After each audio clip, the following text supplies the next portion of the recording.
काहींना आश्चर्य वाटतं, काहींना नवल. हो, पण या सर्वांच्या डोळ्यात मला काहीतरी भारी करतोय हे नेहमी दिसतं. हो, मी शेती करतो. सोमवार ते शनिवार ऑफिस करून रविवारची सुट्टी शब्दशः आणि अक्षरशः मातीत घालवतो. पण खरं सांगू, यासारखं सुख नाही हो. आमचे ईश्वर दादा म्हणतात, शेती म्हणजे पंचमहाभूतांचं मिलन. आणि खरंच आहे ते. निसर्गातील पंचमहाभूते आणि आपल्या कुडीतील पंचमहाभूते एके ठाई येतात. तुकोबा जसं म्हणतात, देव पहायसी गेलो, देव होऊन या ठेलो. अगदी तोच अनुभव या शेतात येतो. शेत करायसी आलो, शेत होऊन या गेलो. आधुनिकतेच्या नावाखाली आपण हातचं सोडून पळत्याच्या पाठीमागे लागलो. पैसे कमवायच्या नादात खरं सुख डावाला लागलं. मोबाईलवर, कम्प्युटरवर वॉलपेपर लावण्याच्या नादात हा अस्सल नजाराच हरवून बसलो. म्हणून तर सगळ्या सोयी असूनही कुठेतरी काळजात रिकामेपणा आहे. आणि हाच रिकामेपणा घेऊन आपण भरल्या जगात वावरत आहोत, सुखी असल्याचे खोटे मुखवटे घालून.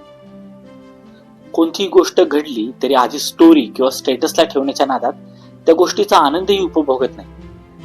आता हे रान बघा, पावटा फुलला, गहू पोटऱ्यावर आला, आंबा मोहरला, काटेसावरीचा बहर, कावळ्याची घरटी, पक्षी, प्राणी, किती किती गोष्टी घडत असतात या निसर्गात आजूबाजूला. म्हणून तर माझ्यासाठी शेती फक्त काम नाही. या बाबतीत माझा आदर्श माझे आजोबा. सकाळी झोपेतून उठले की ते भुईच्या पाया पडायचे, आकाशाकडे हात करून कपाळास टेकवत धरतरी माता आगाशी पिता म्हणायचे. त्या पिढीसाठी शेती काम नव्हतं तर धर्म होता. माती ही जमिनीचा तुकडा नव्हती, काळी माय होती. शेतातलं पीक हे प्रॉडक्ट नव्हतं, दान होतं. किती साध्या सोप्या गोष्टी होत्या ना, म्हणूनच त्या पवित्र होत्या. भोळ्या भाबड्या असल्या तरी त्याला खरेपणाचं कोंदण होतं. त्यांच्यातील हा खरेपणा याच मातीतून आलेला. हा या मातीचाच गुणधर्म.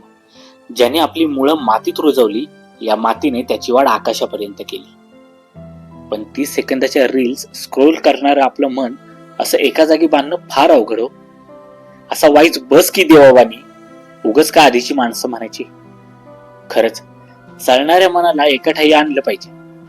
जसं हे पीक काल पेरलं आज कापणीला आलं असं होत नाही. खरं तर ही आपली परीक्षा असते.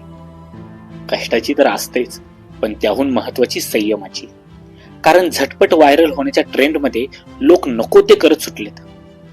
आपण मात्र व्हायरल होण्यापेक्षा चिरंतन कसं होता येईल हे शोधायचं. आणि मातीशी असलेलं हे पिढ्यानपिढ्यांचं नातं आणखी घट्ट करायचं.